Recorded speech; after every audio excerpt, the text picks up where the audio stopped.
बिस्मिल्लाहिर्रहमानिर्रहीम। अस्सलाम वालेकुम डियर स्टूडेंट्स। दो दिन जो हमने नेक्स्ट दो टॉपिक्स पढ़े थे इसी चैप्टर्स में, तो वो थीरीज़ में थे। तो आज जो हमें अभी स्टार्ट करना है, ठीक है, वो केमिकल कैलकुलेशन से हम इसका स्टार्ट लेंगे।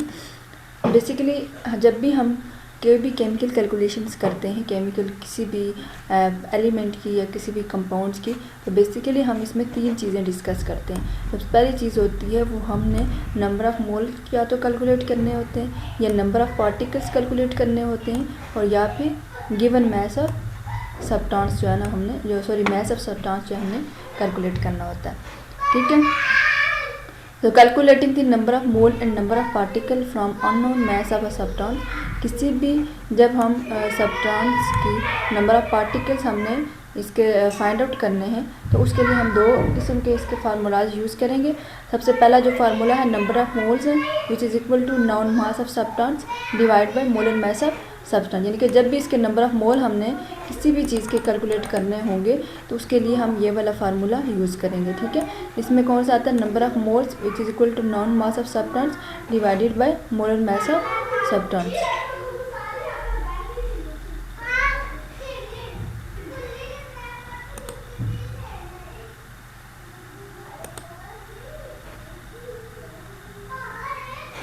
तो जो सेकंड जो हमने कैलकुलेट करना होता है वो है नंबर ऑफ़ पार्टिकल्स, ठीक है। किसी भी सब्सटेंस के अंदर, चाहे वो एलिमेंट है या कंपाउंड है या मॉलिक्यूल्स है, उसके अंदर जो नंबर ऑफ़ मोल या नंबर ऑफ़ पार्टिकल्स कितने हैं, नंबर ऑफ़ पार्टिकल्स को कैलकुलेट करने के लिए हम ये वाला फार्मूला यूज़ करेंगे।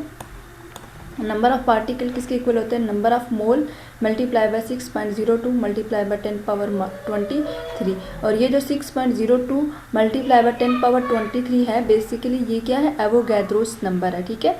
और जो नंबर ऑफ़ मोल्स होंगे जो हमें गिवन किसी भी एलिमेंट के जो उन्होंने दिए होंगे, वो हमने यहाँ पे लिखना है। इसको मल्टीप्लाई जब हम करेंगे 6.02 मल्टीप्लाई बाय 10 पावर 23 के साथ, तो हमारे पास नंबर ऑफ़ पार्टिकल्स मिल जाएंगे। लेट्स सपोज अगर हमारे पास किसी ने कहा है कि हमारे पास 5 दर्जन जो है हमारे पास अंडे हैं, उन 5 दर्जन अंडों के अंदर बताना है कि टोटल अंडे कैसे कितने होंगे। 5 दर्जन अंडों के अंदर अगर हमारे पास टोटल नंबर ऑफ़ मतलब कितने नंबर अंडे होंगे, तो उसको ज़ाहिर हमें पता है कि एक दर्जन के अंदर जैसे 12 अंडे होते हैं, तो इसी तरह से वो कह रहा है कि इतने एक मोल के अंदर 6.02 मल्टीप्लाई बाय 10 पावर 23 पार्टिकल्स होते हैं, ठीक है।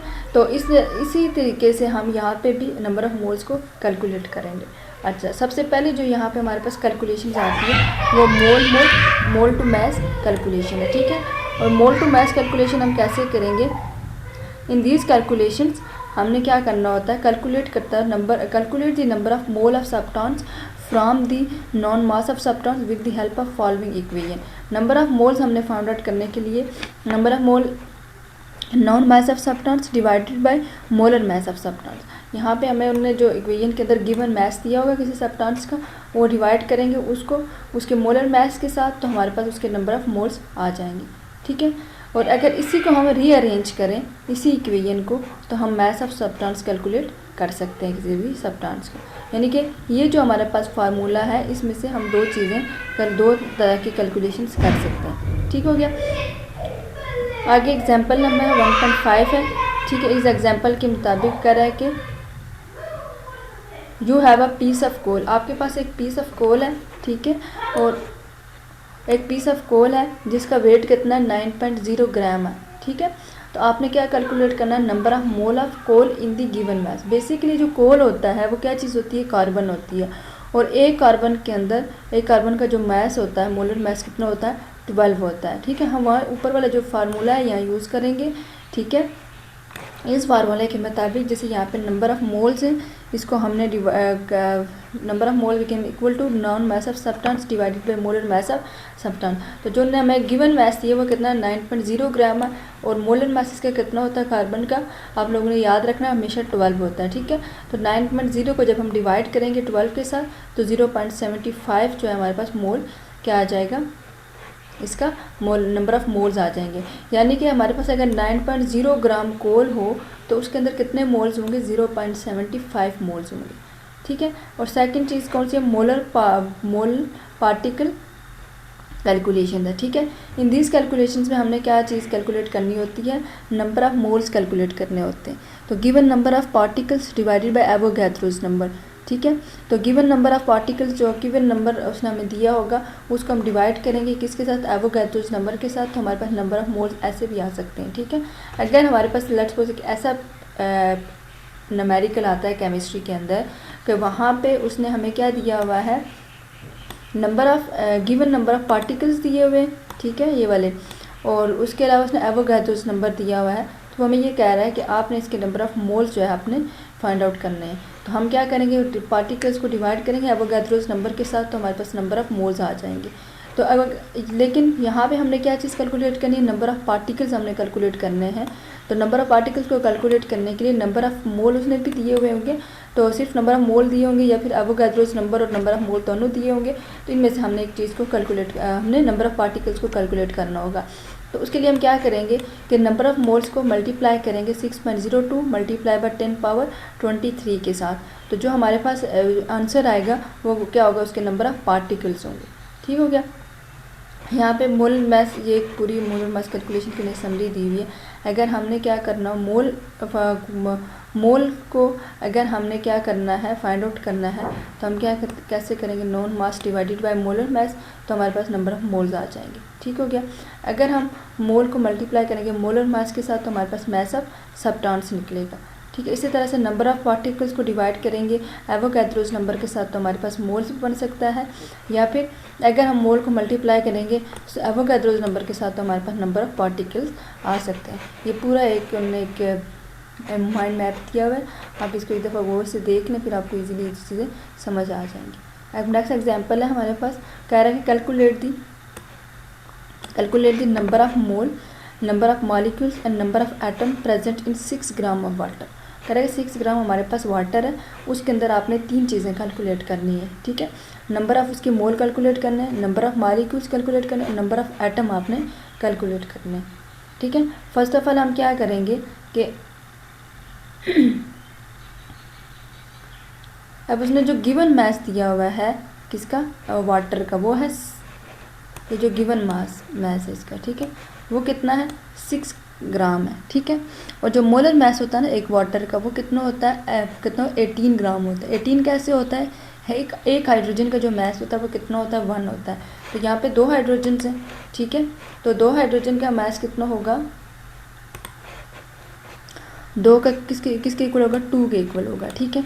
और एक जो ऑक्सीजन होती है उसका मैस कितना होता है, 6 होता है, सॉरी 16 होता है, ठीक है। एक ऑक्सीजन का मैस किसके इक्वल होता है, 16 होता है। और हाइड्रोजन हमारे पास कितनी है, 2 हैं। तो एक हाइड्रोजन का मैस 1 होता है, तो क्योंकि यहाँ पे 2 हैं तो 1 मल्टीप्लाई बाई 2 करेंगे तो 2 आ जाएगा। 16 में 2 प्लस करो तो किसके इक्वल आ जाएगा, ये 18 के। तो number of mole of water किसके इक्वल होगा, mass of substance divided by molar mass of substance. तो गिवन मैस हमारे पास क्या है, 6 ग्राम है, उसको डिवाइड करेंगे 18 के साथ, तो हमारे पास क्या आंसर आएगा, 0.333 मोल, यानी कि नंबर ऑफ मोल्स हमारे पास कितना है, 0.33 मोल आया, ठीक है। अब नंबर ऑफ हमने यहाँ पे मॉलिक्यूल्स कैलकुलेट करने हैं। नंबर ऑफ मॉलिक्यूल्स या नंबर ऑफ एटम या नंबर ऑफ एलिमेंट जब भी हमने कैलकुलेट करने होते हैं, उसको नंबर ऑफ मोल को हमने मल्टीप्लाई करना होता है 6.02 multiply by 10 power 23 which is known as Avogadro's number, ठीक है। तो इसके साथ जब हम इसको मल्टीप्लाई करेंगे तो हमारे पास टोटल जो नंबर ऑफ मॉलिक्यूल्स आ जाएंगे, ठीक है। थर्ड चीज़ जो हमने यहाँ पे कैलकुलेट करनी थी वो नंबर ऑफ़ एटम हमने कैलकुलेट करने थे। नंबर ऑफ़ एटम कैलकुलेट करने के लिए, क्योंकि हमारे पास एक वाटर मॉलिक्यूल है और वाटर मॉलिक्यूल के अंदर कितने एटम है, 3 एटम्स हैं। कितने एटम है, 3 है। देखिए 2 हाइड्रोजन है और 1 ऑक्सीजन है। तो हम क्या करेंगे, 3 को मल्टीप्लाई करेंगे इसके नंबर ऑफ़ मॉलिक्यूल्स के साथ, तो टोटल जो हमारे पास नंबर ऑफ़ एटम आएंगे 5.94 मल्टीप्लाई बाई 10 पावर माइनस और 10 पावर 23 आ जाएगा। अब नेक्स्ट एग्जाम्पल है हमारे पास, कह रहा है कि अगर हमारे पास 3.01 multiply by 10 power 23 molecule of carbon dioxides है, ठीक है, एक कंटेनर के अंदर ये मौजूद है। तो आपने क्या करना है, उसको calculate the number of molecule and its mass. हमने इसका क्या मालूम करना है, नंबर ऑफ मॉलिक्यूल्स और इसका मैस कैलकुलेट करना है। सबसे पहले जब भी हम किसी का number of moles and its mass, तो सबसे पहले हमने क्या करना है, इसका नंबर ऑफ़ मोल्स हमने कैलकुलेट करना है। तो नंबर ऑफ़ मोल्स को कैलकुलेट करने के लिए हमें ये भी पता है कि हमने पहले भी ऊपर पढ़ा था कि नॉन जो नंबर ऑफ़ मॉलिक्यूल्स होते हैं, अगर उसको डिवाइड करें हम एवोगैड्रोस नंबर के साथ, तो हमारे पास क्या आ जाता है, उसके नंबर ऑफ़ मोल्स आ जाते हैं। तो अब यहाँ पे उसने क्या दिया हुआ है, ये जो नंबर ऑफ़ मॉलिक्यूल्स थे वो ये थे, ठीक है, और उनको हमने डिवाइड किया। एवोगैड्रोस नंबर है, ठीक है, 6, इसका जो किसके इक्वल होता है 6.02 मल्टीप्लाई बाय 10⁻20, ठीक है। इन दोनों को हमने जब डिवाइड किया देन हमारे पास जो आंसर है 0.5 मोल, ठीक हो गया।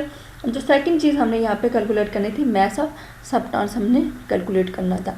तो नंबर ऑफ मोल्स कितने 0.5 है, और जो मोलर मैस होता है कार्बन का वो कितना होता है 44 होता है। कैसे 44 होता है, एक जो कार्बन का मास होता है वो कितना होता है, एक जो सी है इसका मास होता है 12, ठीक हो गया, एक सी का मास होता है 12, और यहाँ पे ऑक्सीजन कितनी है 2 हैं, ठीक है, एक ऑक्सीजन का मास होता है 16, तो 16 मल्टीप्लाई 2 करेंगे तो 32 प्लस 12 करो तो हमारे पास टोटल आंसर आता है 44, ठीक है। तो इस 0.5 को मल्टीप्लाई करेंगे 44 के साथ, टोटल जो हमारे पास यहाँ पे आंसर आएगा 22 ग्राम, ठीक है, इसका मास ऑफ सब्सटेंस होगा।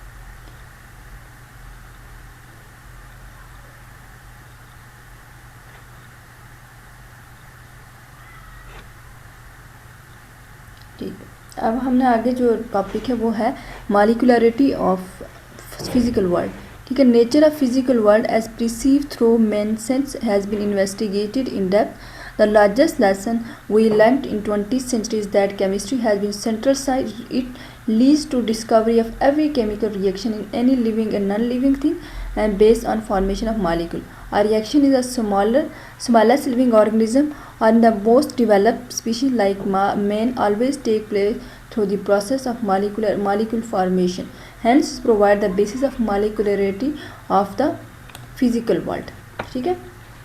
बेसिकली वो ये कह रहा है कि फ़िज़िकल जो हमारे पास वर्ल्ड है इसके अंदर मॉलिक्यूलरिटी कैसी होती है। ये कहना चाह रहा है कि जो केमिस्ट्री है बेसिकली वो एक सेंट्रल जो है ना, एक सेंट्रल चीज़ है हर एक प्रोसेस के लिए फ़िज़िकल वर्ल्ड के अंदर, ठीक है ना। चाहे वो बायो के अंदर जितने भी जितने भी रिएक्शंस हो रहे हैं वो किसके, वो क्या बेस कर रहा है किसके ऊपर, केमिस्ट्री के ऊपर। फिर फिज़िकल वर्ल्ड में अगर हम जाएँ, फिज़िक्स को अगर लें तो दुनिया में जितने भी रिएक्शंस हो रहे हैं, जैसे सूरज है उसके अंदर भी रिएक्शन हो रहा है, दुनिया के अंदर हर एक चीज़ जितनी भी फिज़िकल वर्ल्ड है वहाँ पे भी डिफरेंट किस्म के रिएक्शंस हो रहे हैं। तो वही बेसिकली वो ये बात कहना चाह रहा है कि जितनी भी हमारा जो फिज़िकल वर्ल्ड है ना, इसके अंदर जो मॉलिक्यूलरिटी है वो बेस है किसके अंदर, फिज़िकल वर्ल्ड के अंदर। जिनका बेसिक जो फिज़िकल वर्ल्ड है, जितनी भी हमारी जो दुनिया है वो किसके ऊपर बेस कर रही होती है, मॉलिक्यूलरिटी के ऊपर, ठीक है। थर्ड चीज़ आगे है कॉर्पस्कुलर नेचर ऑफ मैटर, ठीक है। 1924 डी ब्रोगाइल एक साइंटिस्ट था, ठीक है, उसने एक थ्योरी बनाई थी, उसको हम कहते हैं ड्यूल नेचर ऑफ मैटर।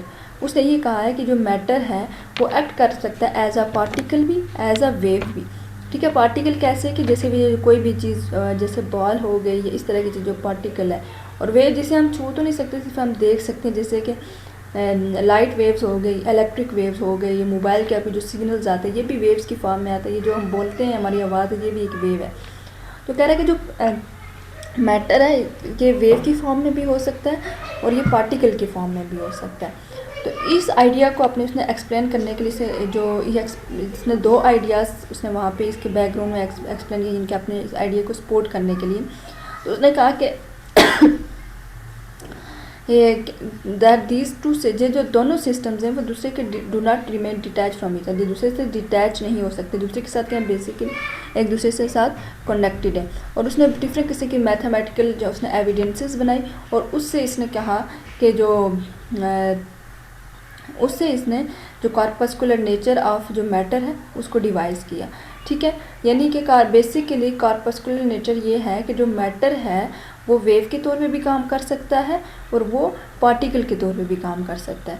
तो ये किसने दी थी, 1924 में एक साइंटिस्ट था, उसका नाम था डी ब्रोगाइल, ठीक है। उसने ये थ्योरी पेश की थी, ठीक है। उसने ये मतलब एक मैथमेटिकल उसने डिफरेंट किस्म की कैलकुलेशंस की थी और वहाँ से इसने इसको डिवाइस किया था। थर्ड चीज़ है कि the work of different scientist at the same time handicap और promote the growth of science.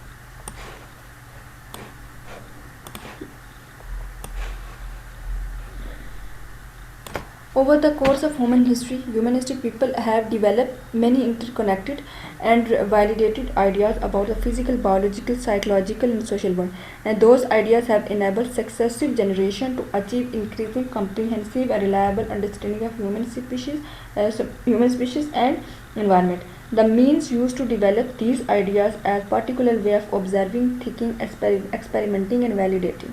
These ways represent fundamental aspects of nature of science and reflect how so tend to different from other mode of knowledge, other mode of knowing. It is the union of science, mathematics, technology that form the scientific endeavors and that make it so successful. Although each of these human enterprise has a character and history of its own, and each is independent on and reinforce the other. Basically यहाँ पे ये कहना चाह रहा है कि science के जितना भी जो ह्यूमन इन्वायरमेंट है या जितने भी लोग हैं डिफरेंट किस्म के, जैसे साइंटिस्ट हो गए, सोशलिस्ट हो गए, डॉक्टर्स हो गए, साइकेट्रिस्ट हो गए, तो ये सारे जितने भी लोग ये मिलजुल के क्या करते हैं, अपनी थिंकिंग, ऑब्जर्विंग, एक्सपेरिमेंटिंग और वैलिडेटिंग के थ्रू ये क्या करें कि कायनात के अंदर, ये दुनिया के अंदर जितनी भी साइंटिफिक चेंजेस होती हैं, ठीक है, उसके बारे में हमें क्या करते हैं कि वे एक एस्पेक्ट नेचर ऑफ साइंस को क्या कर रहे, तो एक डिवाइस कर रहे होते हैं। कह रहे हैं कि जो साइंस है वो उसके अंदर आप मैथमेटिक, टेक्नोलॉजी और साइंटिफिक जितने भी एडिवर्स होते हैं इन सब का एक यूनियन है, और इसके थ्रू जो साइंस है क्या कर रही है, फ्लोरिश कर रही है। साइंस के अंदर आपके जो मेन चीज़ें होती है वो एक्सपेरिमेंटिंग होती है, थिंकिंग होती है और आइडियाज़ होते हैं, ठीक है। कोई भी सबसे पहले आइडिया बनाया जाता है, फिर उसके ऊपर सोचा जाता है, उसके बाद एक्सपेरिमेंटिंग की जाती है, फिर उसकी वैलिडेटिंग की जाती है कि आया कि ये जो एक्सपेरिमेंट है, ये जो हमने एक हाइपोथेसिस बनाया था, ये एक हमने एक थिंकिंग के थ्रू एक हमने लेट्स सपोज अगर हमने कोई अपनी तरफ से एक आइडिया दिया था, तो आया ये आइडिया जो है हमारा वो ठीक है या नहीं। तो फिर डिफरेंट किस्म के एक्सपेरिमेंट्स किए जाते हैं, फिर उसके ऊपर रूल्स बनाए जाते हैं, प्रिंसिपल्स बनाए जाते हैं। तो इस तरह से ये एक पूरा प्रोसेस होता है साइंस के अंदर। फिर आगे हमने पढ़ना मोल क्वांटिटी क्या होता है।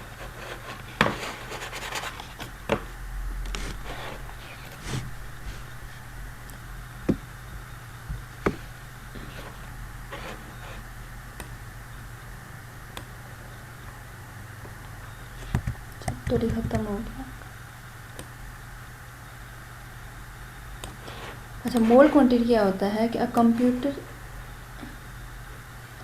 जिस तरह हमारे पास एक कंप्यूटर है ना, ठीक है, वो काउंट करता है 100 million atom second, would take 2 billion year to count a mole of atom, ठीक है।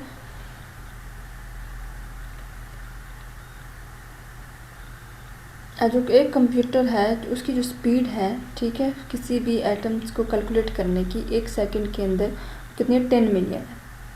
तो वह एक मोल जो एटम होते हैं उसको कैलकुलेट करने के लिए उसे 2 बिलियन ईयर हम लगा सकते हैं। उसके अलावा कह रहा है कि if 1 mole of marble were spread over the surface of earth और planet would be cover by a 3 mile thick layer of marble, ठीक है। उसके बाद कहता है एक ग्लास ऑफ वाटर है which contain about 10 mole of water has more water molecule than it gains sand in the Sahara desert. यानी कि बेसिकली वही कहना चाह रहा होता है कि एक जो मोल है उसके अंदर चीज़ों की इतनी ज़्यादा क्वांटिटी होती है कि उसको हम कैलकुलेट नहीं कर सकते, ठीक है। तो इसलिए इसको स्मार्ट वे के थ्रू क्या किया जाता है, कैलकुलेट किया जा सकता है, ठीक है। इसके की पॉइंट्स हमने यहाँ पर पढ़ लेते हैं। बेसिकली केमिस्ट्री क्या है कि chemistry is the study of composition, properties of matter and it has different branches. Basically जो केमिस्ट्री है उसमें हम क्या करते हैं, चीज़ों की कंपोजिशंस और प्रॉपर्टीज़ के बारे में पढ़ते हैं, ठीक है। और इसके अलावा उसने कहा जितने भी सब्सटेंसेस होते हैं उनको डिवाइड किया गया एलिमेंट के अंदर और कंपाउंड के अंदर। तो एलिमेंट जो होता है उसके अंदर एक तरह के एटम्स होते हैं, और जो कंपाउंड होता है उसके अंदर डिफरेंट किस्म के एटम्स होते हैं। जो मिक्सचर जो होता है बेसिकली वो कंपाउंड्स की डिफरेंट रेशो से बनता है, और इस तरह मिक्सचर की 2 फॉर्म्स होती है, होमोजीनियस और एक हेट्रोजीनियस है, ठीक है। और एक जितना भी हमारे पास एक एलिमेंट होता है उसके अंदर स्पेसिफिक एटॉमिक नंबर होते हैं उसके, और मास नंबर होते हैं, ठीक है। एटॉमिक नंबर बेसिकली क्या होता है, उसके अंदर एटॉमिक नंबर हमने पढ़ा था कि नंबर ऑफ प्रोटॉन्स का एटॉमिक नंबर कहते हैं, और मास नंबर क्या होता है, प्रोटॉन्स एंड न्यूट्रॉन्स के कोलेक्टिवली जो उनकी कोलेक्टिवली जो कंसनट्रेशन होती है उसको हम क्या कहते हैं, मास नंबर कहते हैं। और atom atomic mass of in atom इसको हम इसको कैसे मेजर कर सकते हैं, किसी भी कार्बन 12 के साथ इसको रिलेट करके, ठीक है। Relative atomic mass of an element क्या होता है, is the mass of an element compare with the 1/12 mass of an atom of an carbon 12 of isotopes. Atomic mass unit क्या होता है, बेसिकली एटॉमिक मास यूनिट क्या होता है, किसी भी एटम का वो मास जो हम कार्बन 12 के साथ इसकी रेशियो लेके जो हम कैलकुलेट करते हैं वो क्या कहलाता है, एटॉमिक मास यूनिट कहलाता है। और एम्पेरिकल फार्मूला बेसिकली क्या होता है, वो सिंपल होल नंबर जो रेशियो को रिप्रेजेंट करता है वो एम्पेरिकल फार्मूला होता है। जो एक्चुअल होल रेशियो को रिप्रेजेंट कर रहा था वो मॉलिक्यूलर फार्मूला कहलाता है। और किसी भी फार्मूला मैथ बेसिकली क्या होता है, किसी भी फार्मूला यूनिट या फार्मूला यूनिट ऑफ जो सब्सटेंस होता है उसका जो फार्मूला मास होता है, उसका टोटल नंबर ऑफ जो एटॉमिक मास होता है वो क्या कहलाता है, फार्मूला मास कहलाता है। और एटम और group of atom having a charge on it, इसको जो भी एटम या ग्रुप ऑफ एटम जिसके ऊपर चार्ज हो उसको हम क्या कहते हैं, आयन कहते हैं। अगर उसके ऊपर पॉजिटिव चार्ज हो तो उसको हम कैटायन कहेंगे, अगर नेगेटिव चार्ज हो तो हम उसको एनायन कहेंगे, ठीक है। इस तरह से डिफरेंट किस्म के हमारे पास मॉलिक्यूल्स है।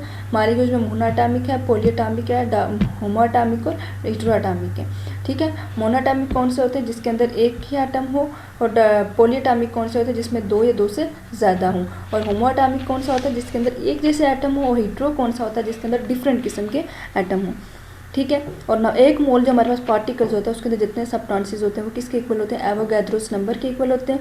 और एक वैल्यू ऑफ जो एवोगैड्रोस नंबर है वो कितनी है, 6.02 मल्टीप्लाई बाई 10⁻23 है। और इसको किससे रिप्रेजेंट करते हैं, कैपिटल N और कैपिटल A के साथ। The amount of substance having 6.02 multiply by 10⁻23 particle is called a mole. वो अमाउंट सब्सटेंस की वो अमाउंट जिसके अंदर इतने पार्टिकल्स हों एवोगैड्रोस नंबर के इक्वल, उसको हम क्या कहेंगे, एक मोल कहेंगे। The quantitative definitions of a mole is atomic mass, molecular mass और फार्मूला मास एक्सप्रेस इन ग्राम। अगर इसकी क्वांटिटी, अगर हम इसकी डेफिनेशन लें किसी भी एटॉमिक मास या मोलर मास या फार्मूला मास की, तो उसको हम किससे रिप्रेजेंट करते हैं, ग्राम में रिप्रेजेंट करते हैं। That's all. आज का हमारा जो चैप्टर नंबर 1 है वो ख़त्म हो गया। और इसकी जितनी भी एक्सरसाइज है वो मैं सॉल्व करके आपको डिस्क्रिप्शन बॉक्स में जो है ना मैं अपलोड कर दूँगी, और वहाँ से आप लोग डाउनलोड कर लीजिएगा। Thank you very much. अल्लाह हाफिज़।